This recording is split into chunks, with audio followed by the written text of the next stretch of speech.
Today we continue our series, Lost in Translation. This has been a long time coming. It's a series I've been really excited about, and I'm hoping that people are also enjoying. But in a nutshell, what this series is all about is knowing that the Bible was not written in English. And I think that we all know that and understand that.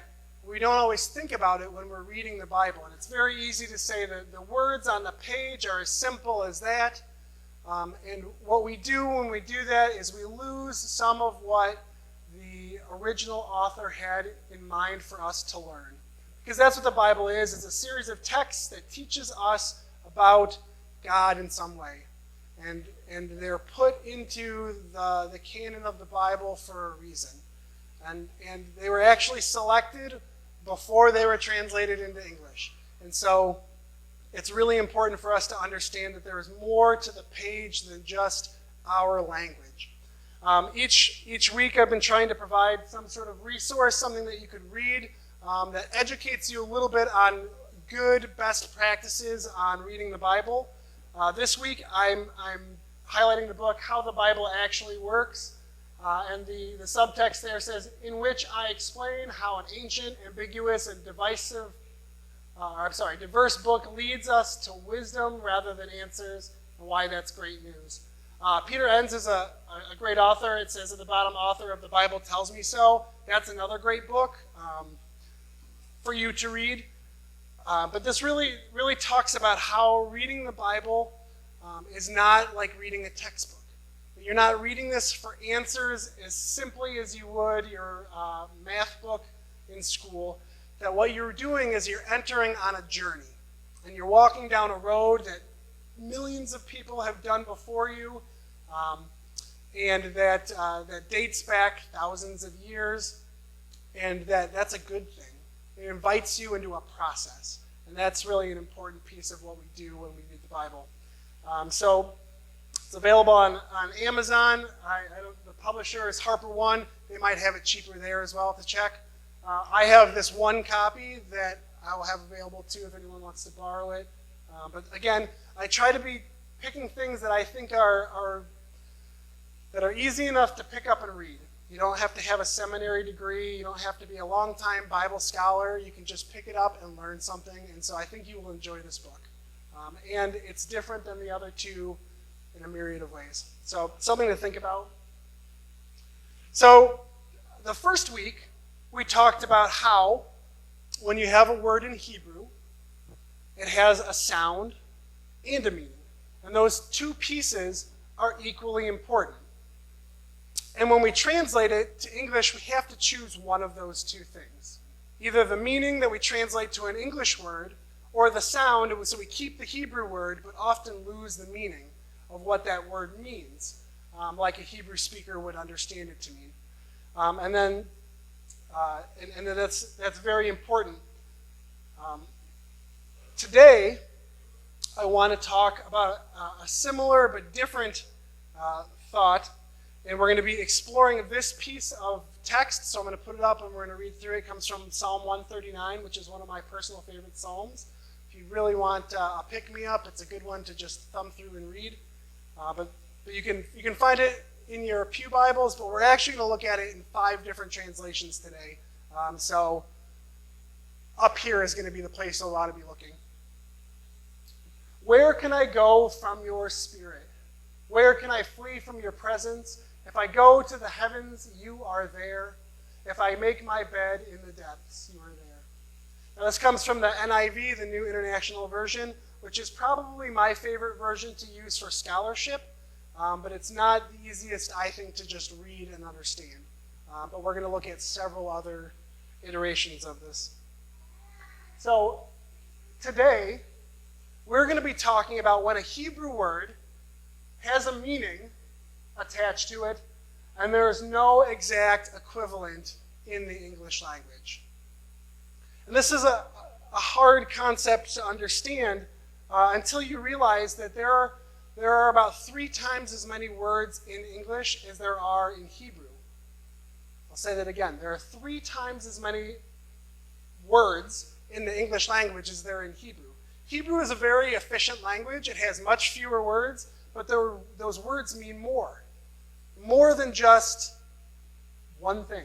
Sometimes it's a concept, or it's an idea, or it's a series of things. But also, sometimes it's something that only makes sense in Hebrew. It only makes sense in that culture or in that time. And so I was really struggling of coming up with some contemporary examples of what this might look like, until I stumbled upon a delightful list online. And what it was movie titles that have been translated into other languages and then retranslated into English to better understand what they were translated to. Because there were not exact translations. So we're going to be pulling from, the first one I believe was translated into French, and then I'm going to tell you in English what it means in the French that they did. This is so confusing, I'm sorry. It was a fun thing, so let's just do it. First one is this movie Die Hard.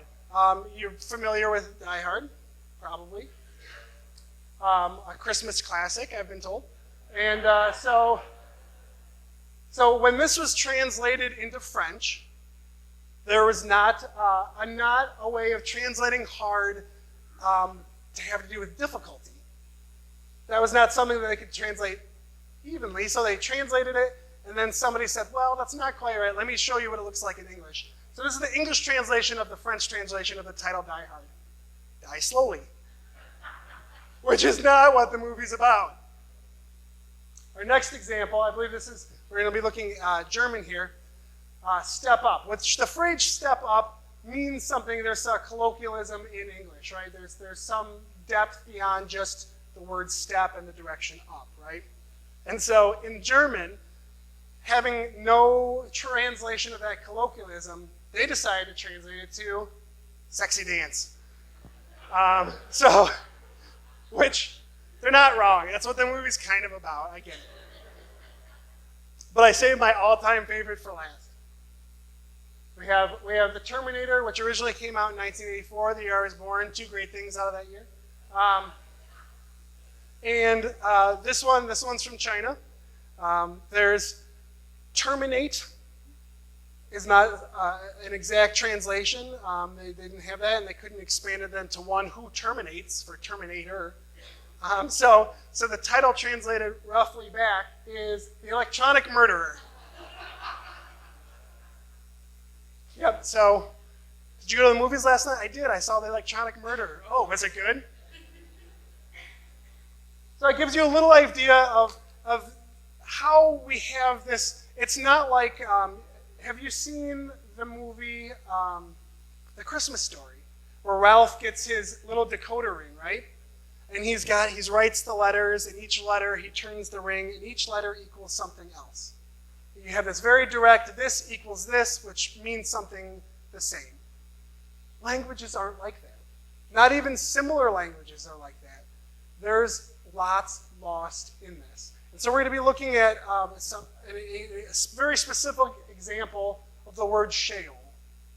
This may even be one that you have heard before, but it's a Hebrew word that talks about the Hebrew belief, the pre-Jesus belief of the afterlife. And so when we look at pre-500 BC, which is right around 500 BC is when we see the book of Isaiah being written, and that's the first book of the Bible. And if you were to look at your Bible, it's the last book of the Old Testament. So that's the transition point. Isaiah mentions something that is beyond the understanding of Sheol. Before this, we understood, or the Hebrews understood, that all people went to a place of darkness, regardless of the moral choices they made in life. So think about that. Good person, bad person, no matter what, you died, you went to Sheol. It was a place of darkness, and it was devoid of love, hate, envy, work, thought, knowledge, and wisdom. You were not a sentient being. You were just there. You're there outside of what we would think of as sort of our humanity and our consciousness and all of these things. This was, up until about 500 BC, just what people thought happened when you died. That was it. He died and he went to Sheol. Everyone did, 100%. Now, like I said, around the time that the book of Isaiah was composed by the prophet Isaiah, all the way through 70 AD is the cap here, but that's because traditionally that's when we say the last books of the Bible were written.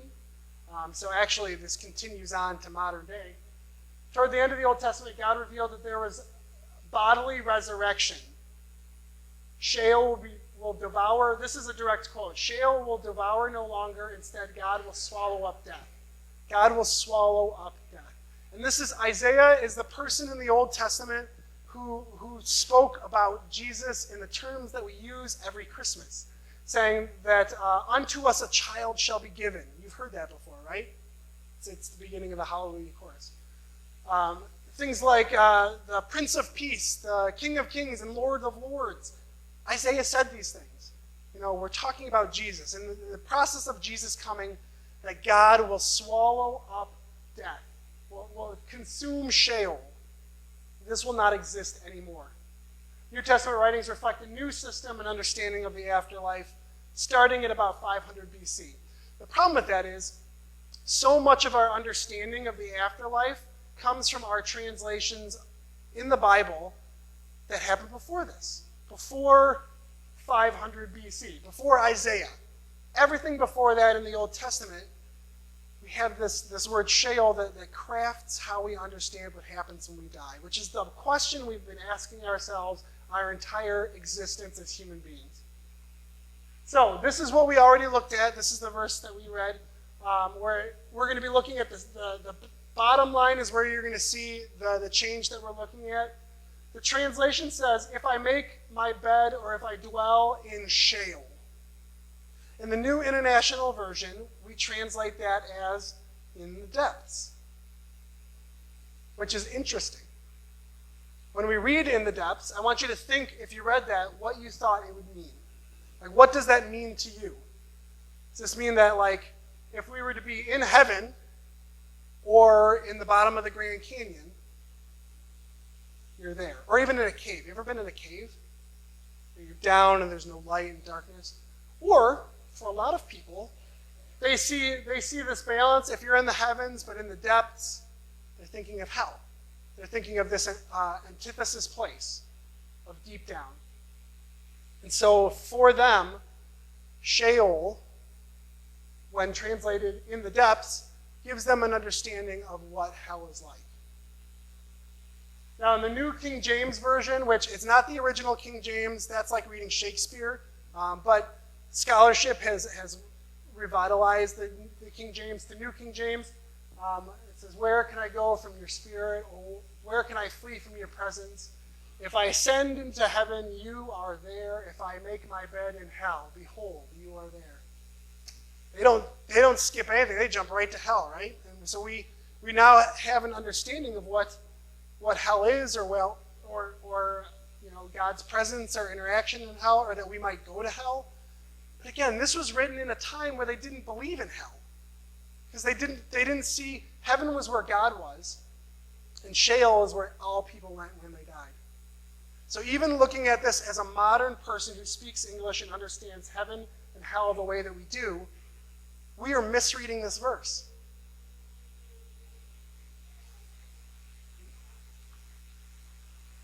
This is the International Standard Version. If I rise to heaven, there you are. If I lay down with the dead, there you are. Now, I've heard it lectured that the two best translations, if we're going to translate Sheol, is similar to this, with the dead, or to death, or to the grave. But the problem with that is grave even means different things. I think the next one is, yep. So this is the Common English Bible, which I love. I think if you're going to read the Bible for the first time, pick up a CEB. But this shows that no version is perfect. If I went down to the grave, you would be there too. And the grave means more than one thing, right? I mean, grave can be like a grave situation, using it as an adjective.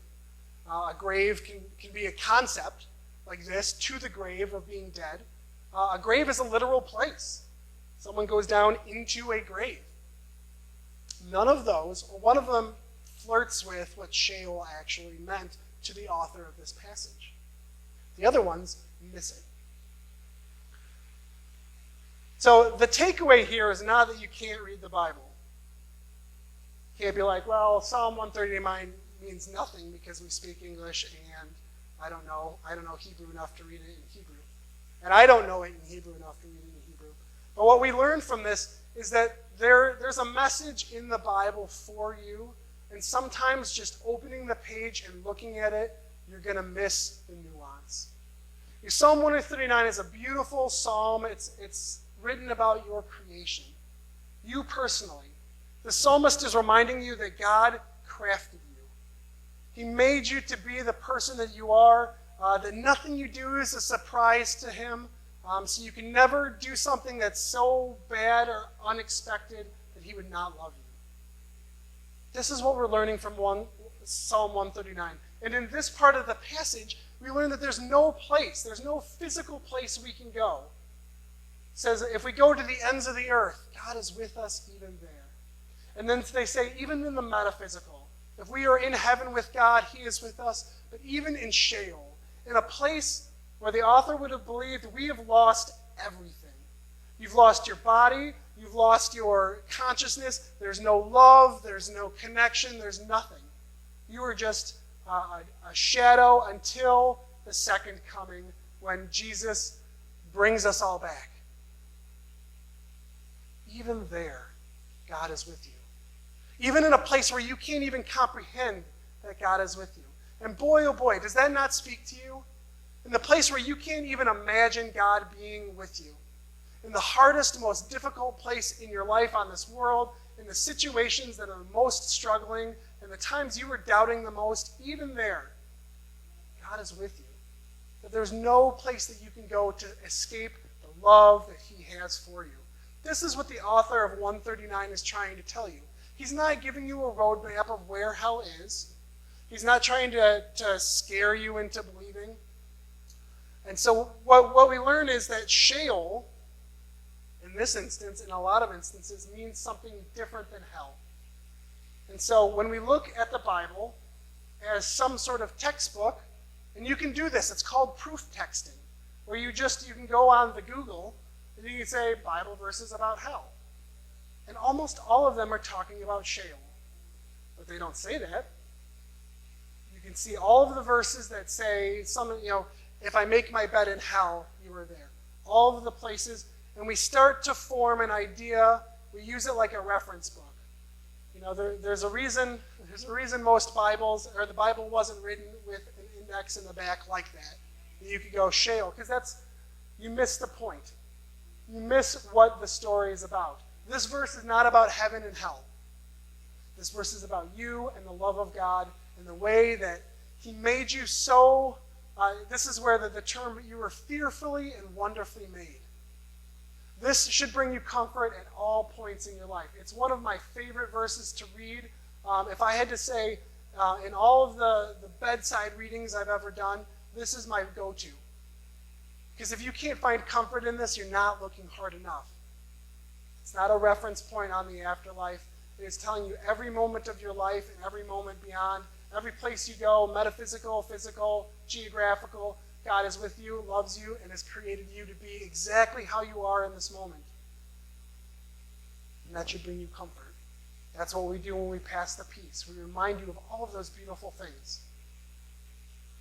So when we look at the Bible, when we look at the Old Testament or the New Testament, when we come across ideas, we have to be willing to know that our language limits us. Our language gives us a glimpse. And sometimes it gives us a glimpse even in the wrong direction. So what I want to challenge you to do is, if we are going to read the Bible and learn the Bible in a way that we can teach and show and share the Bible, we need to be willing to look deeper than the words on the page. We need to be willing to look at another book sometimes. Be willing to read the margins in the bottom where it says different translation pieces. To understand that just because my translation is different than yours doesn't mean that yours is wrong or that mine's wrong or that both of them are right or neither of them are right. It's not as simple as that. That we read with our brains as much as our hearts. We need to be willing to look past the page. That's how we find out the message that God has in store for us, even when it's written in English. Let us pray.